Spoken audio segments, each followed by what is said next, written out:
Hoy vamos a tocar un tema que está saturando las redes sociales cristianas, que es lo que tiene que ver con las profecías que ya se están cumpliendo. Vamos a dividir este tema en varias partes con el propósito de entender los tiempos que vivimos. Entonces hagamos, para empezar, la siguiente consideración y después nos cimentamos en la palabra. De lo que hemos aprendido y visto tenemos dos posibles formas de vida cristiana. Aquellos que solo tienen encuentros, llamémoslos ocasionales, con Dios, en el culto, de vez en cuando en la oración, y casi no tienen manifestaciones de revelación. Y estos cristianos son los que no ven ni entienden bien qué es lo que está pasando. El segundo grupo de creyentes es aquel que ha sido transformado por Dios, y son los entendidos del Señor. Pero ¿qué es lo que hay que entender? Precisamente lo que decíamos al principio, por ejemplo, entre otras muchísimas cosas, las señales de los tiempos.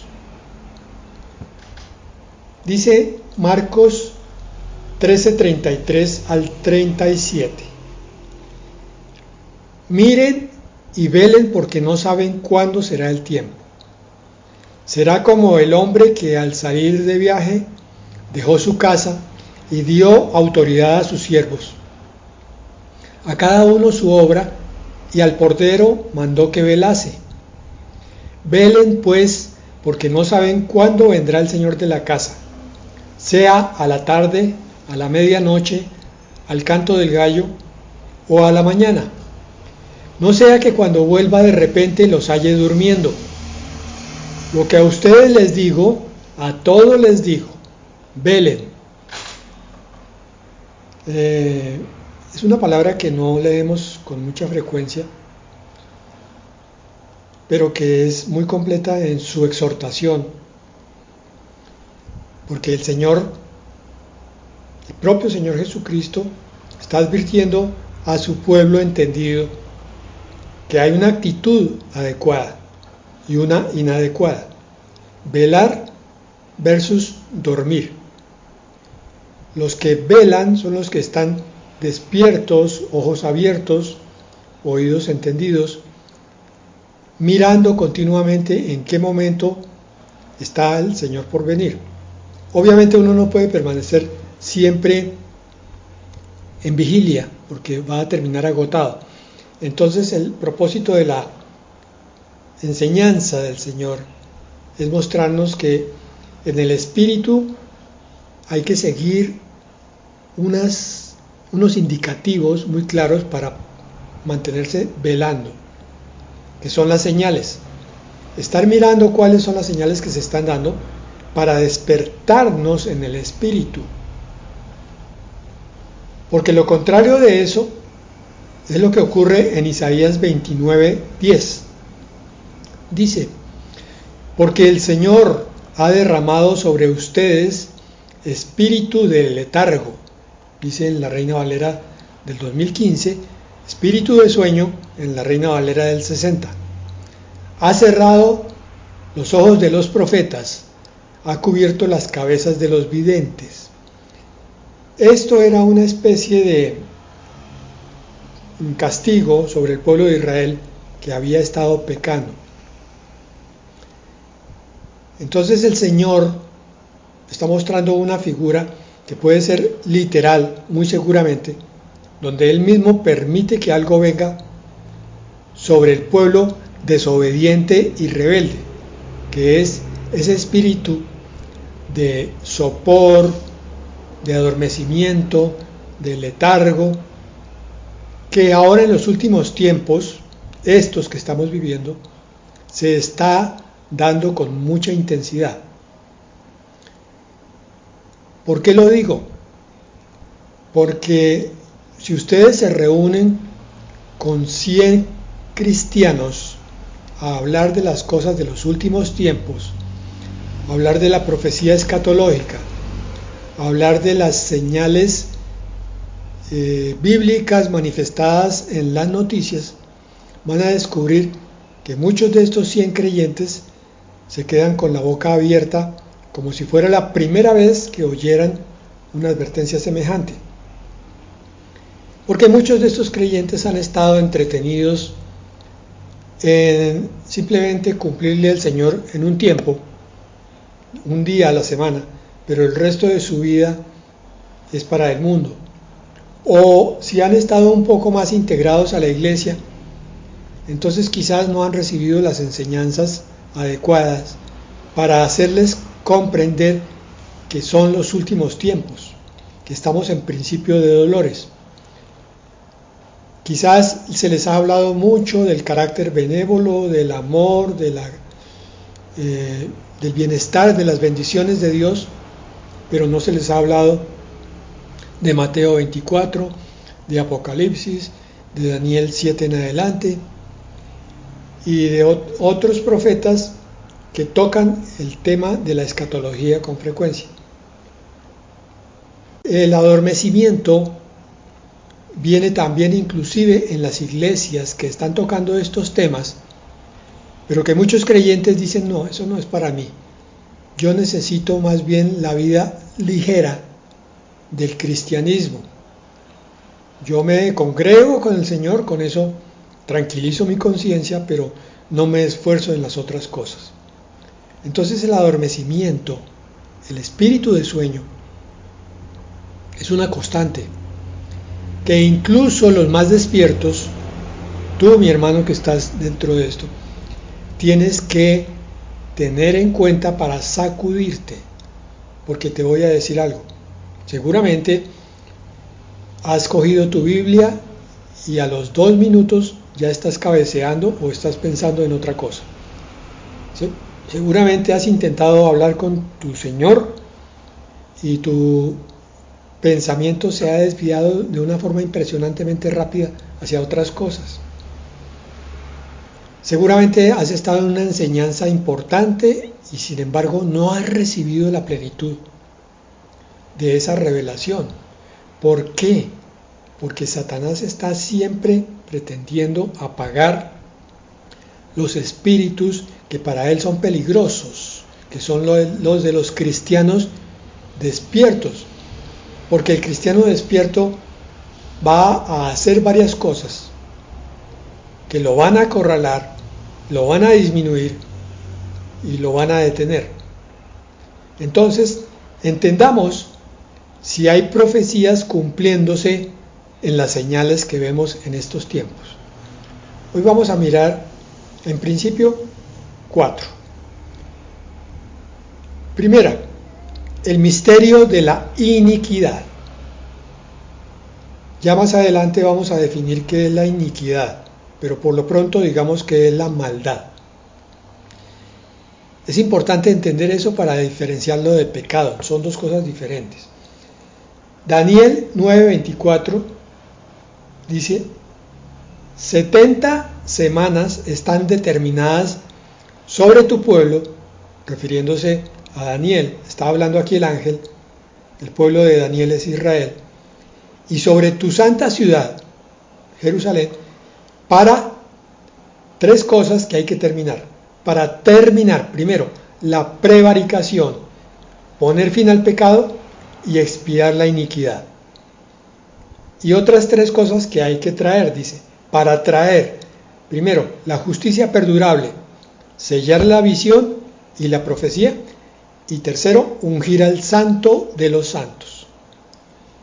¿Qué nos dijo el ángel aquí a través de Daniel? Que hay un tiempo histórico que se está cumpliendo y se va a cumplir al pie de la letra, que consiste en 490 años repartidos, como ya hemos visto eso en 2 partes. La primera se cumplió hasta que el Señor fue muerto en la cruz, y la segunda parte, que es 1 semana de años, o sea 7 años, es lo que corresponde a lo que llamamos la tribulación. que es el periodo que se está esperando escatológicamente que se inicie en cualquier momento. La iglesia espera otra cosa, espera el arrebatamiento, porque en el momento que se produzca el arrebatamiento arranca la semana 70 de esta profecía, que es muy importante porque vemos que produce dos efectos grandes: un efecto de terminar y un efecto de traer. Termina con la prevaricación. ¿Qué es la prevaricación? Por definición es el delito que consiste en dos cosas. Primero, en el incumplimiento por parte de los funcionarios públicos y, entre paréntesis, de los siervos de Dios, de sus deberes específicos. Es decir, hay prevaricación o prevaricato cuando alguien que debe hacer ciertas cosas no las hace. Entonces, un presidente, un alcalde, un policía que no está cumpliendo con sus funciones está prevaricando en esta definición. Pero un cristiano que conoce también lo que dice la palabra, lo que debe hacer y no lo hace, está prevaricando. Dice la palabra que eso le es pecado. La prevaricación es incumplir lo que hay que hacer. Por un lado, decíamos, y por el otro lado, es el dictado de resoluciones injustas, especialmente si lo hacen para obtener un beneficio propio. En este caso, por ejemplo, el pastor y la junta de ancianos que empieza a dictar medidas, ordenanzas, determinaciones que no están en la Biblia y que ponen un peso, como dice Mateo 23, un peso sobre los hombros de los hombres, y ellos, los ancianos y el pastor, ni con un dedo quieren moverlas. Ponen cosas muy pesadas sobre los hombros cristianos en vez de enseñar la gracia y la libertad que son propias del Señor Jesucristo. Resumo, prevaricar entonces es incumplir las obligaciones y, por otro lado, dictar normas injustas. Esa es una señal, mis hermanos. Como estamos pretendiendo entender las señales, vamos a entender con lo que sigue que este es una señal cumpliéndose. Cada gobierno que pasa en el mundo va aumentando su cuota de promesas incumplidas.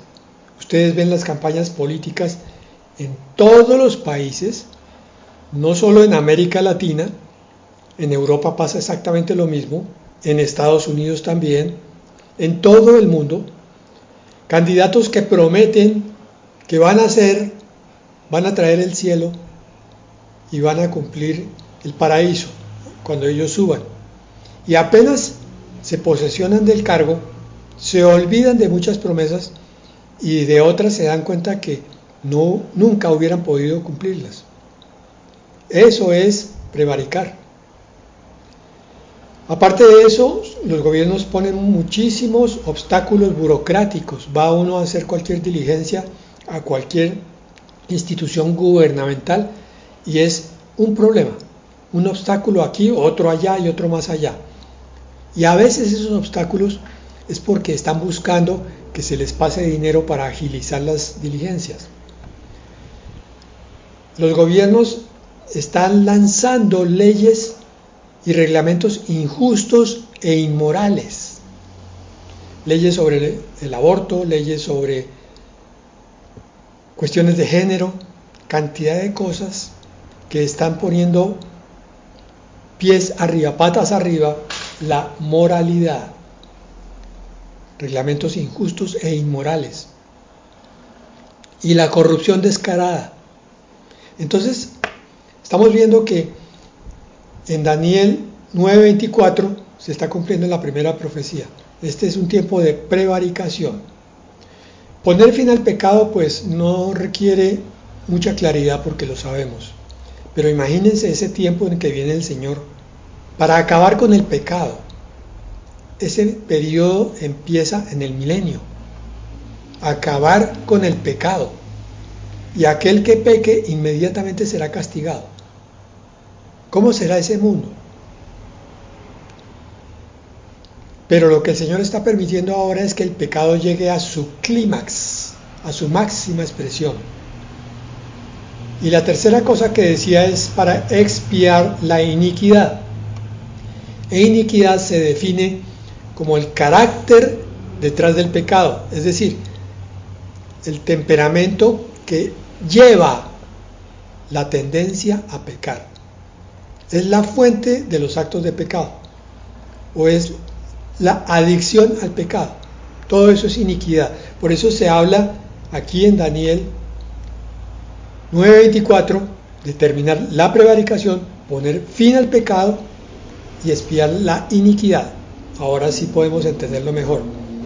Va a acabar con la injusticia. Va a acabar con el pecado y va a acabar más aún con el carácter en la carne que produce la fácil caída hacia el pecado.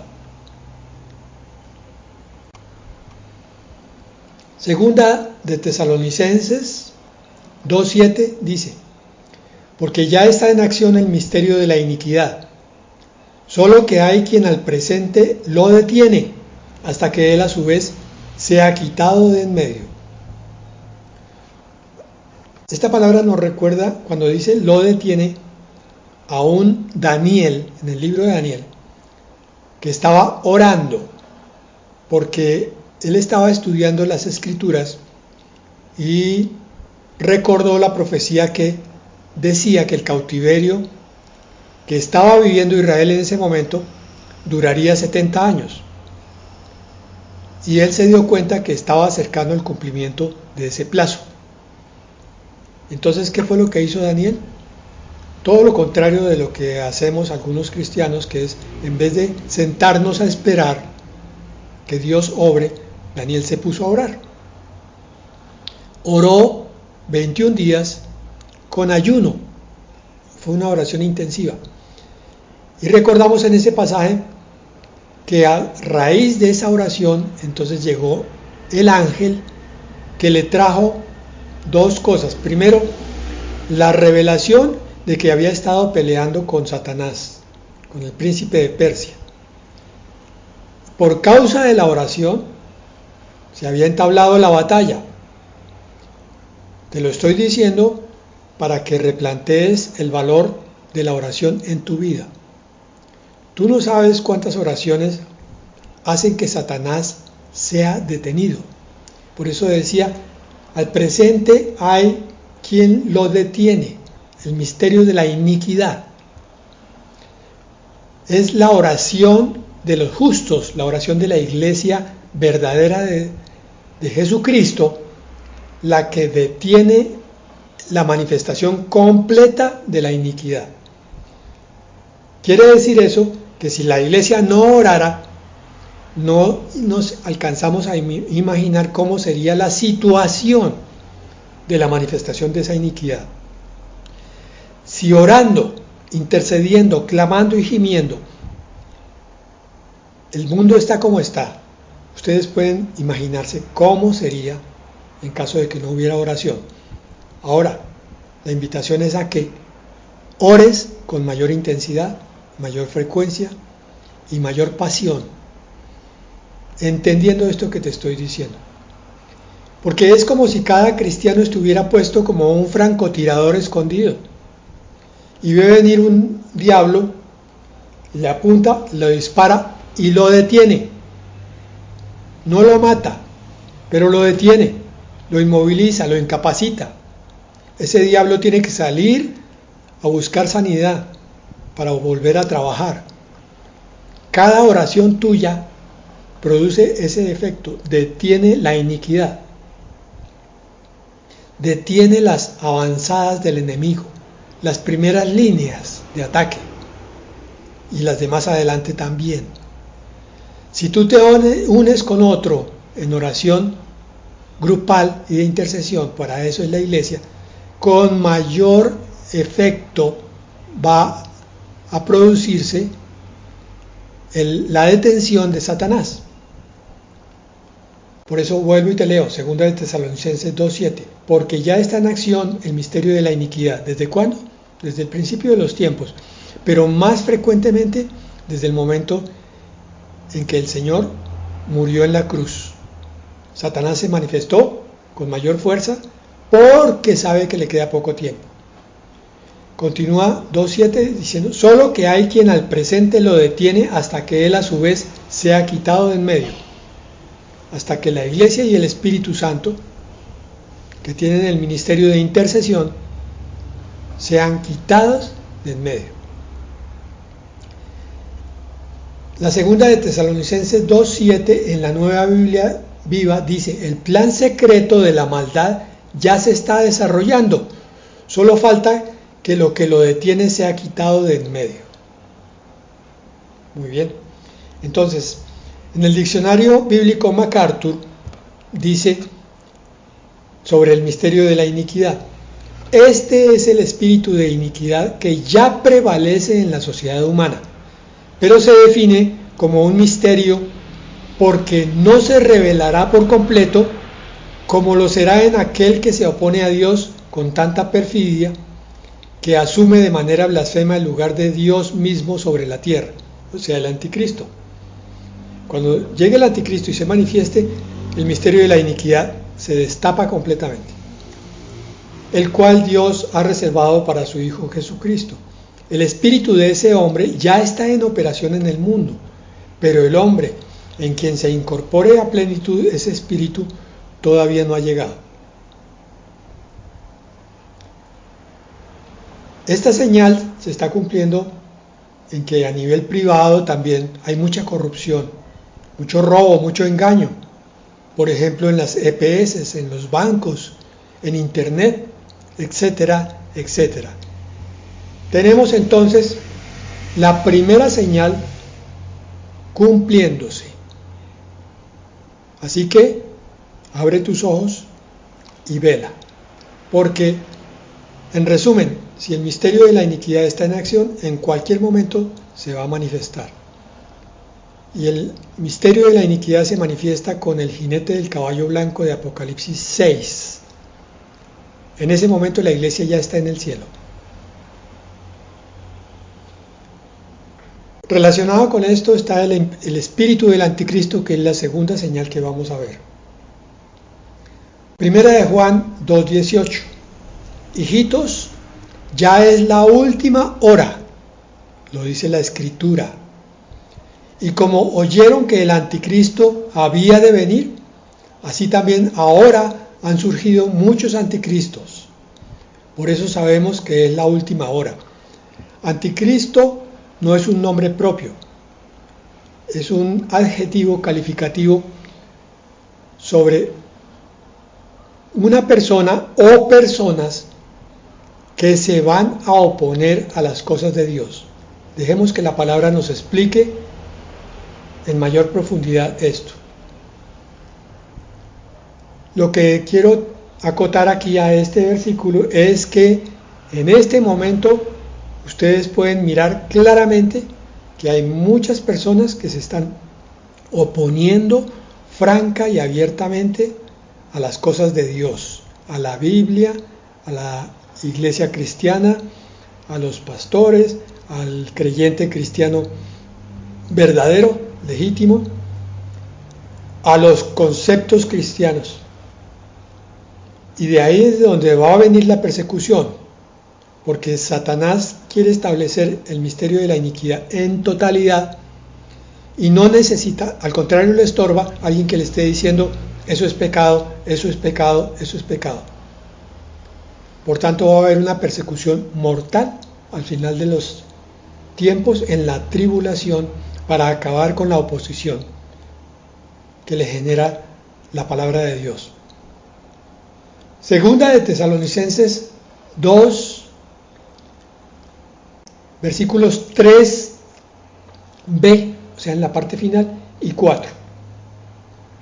Dice, y se manifieste el hombre de iniquidad, el hijo de perdición, este se opondrá y se alzará contra todo lo que se llama Dios o que se adora, tanto que se sentará en el templo de Dios haciéndose pasar por Dios.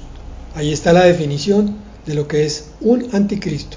Se opondrá y se alzará contra todo lo que se llama Dios.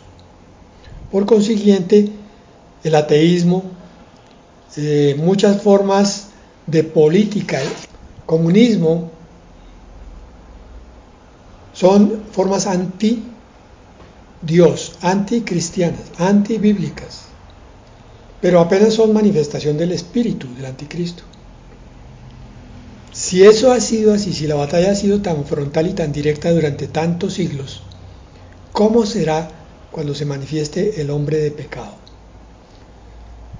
Daniel 8:23 al 24 dice: al final del imperio de ellos, cuando los transgresores hayan llegado a su colmo, cuando los pecadores lleguen al clímax del pecado, se levantará un rey de aspecto fiero y entendido en enigmas.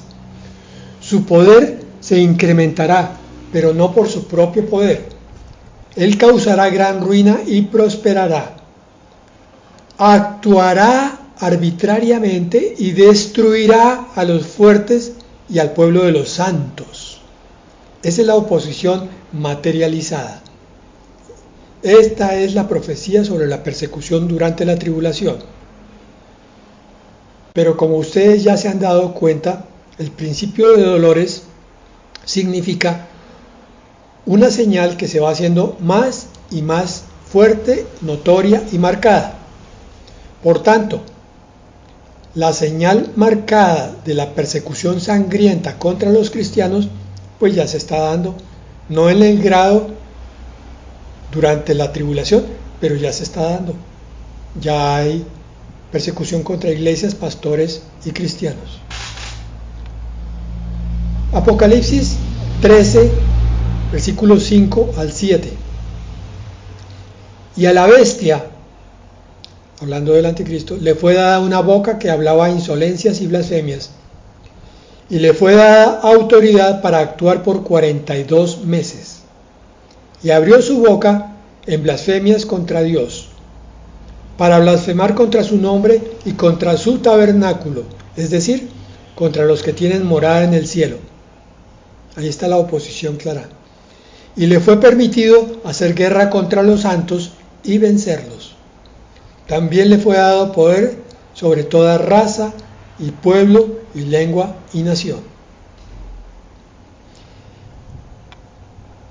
La iglesia que está vigilando, que está aprestada, entiende que esta manifestación de la tribulación va a ser primero contra Israel, segundo contra el mundo incrédulo y en tercer lugar contra los creyentes que llegaron vivos a la tribulación porque no fueron arrebatados. Esta es una idea que discuten muchos. Muchos dicen que todo cristiano va a ser arrebatado. Eso no me parece a mí. Personalmente no es mi opinión. No creo que un cristiano que está 10 años sentado en la última banca de la iglesia solamente asistiendo para calmar conciencia y nunca se ha comprometido en cumplir con el Señor, sea una novia pura, una novia que el Señor anhelara. A ese cristiano se le va a dar una segunda oportunidad, y es la de pasar por la tribulación para que ahora sí confiese el nombre de su Señor. Esos son los santos que van a morir en la tribulación, además de los que se conviertan durante ese tiempo. Hoy hay cada vez más oposición a los principios morales de Dios. No es sino mirar las noticias. Cada día surge una nueva norma que atenta contra la moral. Cada vez hay más legislaciones a favor de lo inmoral. Y nuestras naciones a veces se precian en ser las primeras en tomar ciertas determinaciones con respecto al aborto y a otras cosas por el estilo. No se dan cuenta que es un movimiento mundial, que lo que se está tomando en una parte se está regando por el resto del mundo más tarde o más temprano. Pero es que aún en los grupos, en las reuniones, hay oposición a las reglas sociales. Ustedes ven un grupo reunido, por ejemplo, una asamblea de copropietarios en los conjuntos residenciales, y hay siempre personas que se oponen a las cosas que antes se consideraban correctas. Y allí no se está hablando nada de religión, pero que esto es lo correcto para hacer con esta póliza, y alguien dice, pero ¿por qué tenemos que ser tan legalistas? ¿Por qué no podemos hacerle este pequeño atajo? Yo una vez me levanté en oposición contra un despido injusto y dije, literalmente, es que tenemos que tener misericordia. Y se levantó una persona y dijo, ¿cuál misericordia? Conmigo nadie tiene misericordia. En esos términos. En todos los grupos se está levantando oposición a aquellos que quieren hacer las cosas bien. Y es oposición crítica. Y entonces los que no tienen un criterio bien formado terminan cediendo a la presión de la inmoralidad. Por eso vemos el espíritu del anticristo también en el carácter de algunos líderes mundiales y líderes locales, aún de unos que son muy populares. Son soberbios, están tomando decisiones sin consultar, van en contravía del pueblo que los eligió. En todas partes del mundo, yo no estoy hablando de un solo país. Ese es el espíritu del anticristo en acción. Dejamos ahí por ahora. Amén y amén.